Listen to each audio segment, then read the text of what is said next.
Hello，大家好，我係 Leo 啊。今集咧又會同大家開箱啦。咁喺開箱之前咧，都提大家記住 subscribe 嘅 YouTube channel，subscribe 嗰陣時記住撳埋隔離個鐘仔喎。一有新片嘅話咧，就會通知大家啦。好，咁我哋翻嚟啦，究竟會試啲咩咧？今日咧就會試呢一個，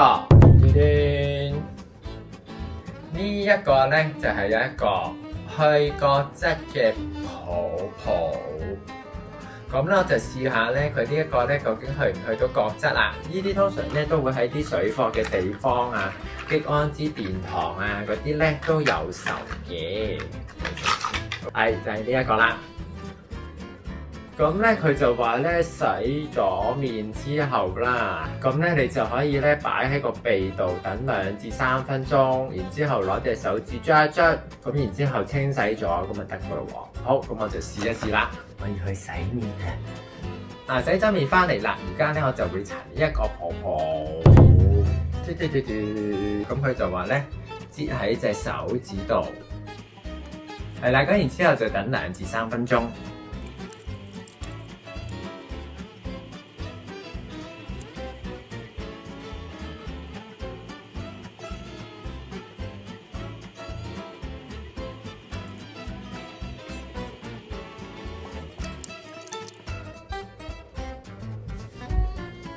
咁你喺等嗰陣時咧，你會發覺咧嗰個鼻咧好似好痕咁啊，因為咧嗰啲泡泡咧碌碌碌碌咁樣爆緊嘅。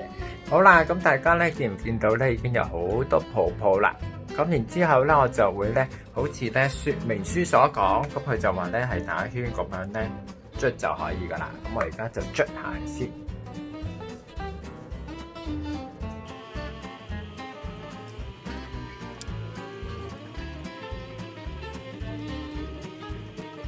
好啦，咁之後咧我就會係洗一洗面，翻嚟睇下個效果係點樣啦。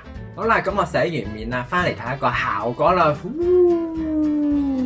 又好似真係幾乾淨喎，係嘛？咁咧嗰啲黑頭嗰啲位置咧都真係少咗嘅，同埋摸落去咧嗰個鼻咧好滑咁樣嘅。好，咁所以今次咧測試呢一個嘅產品咧係成功嘅。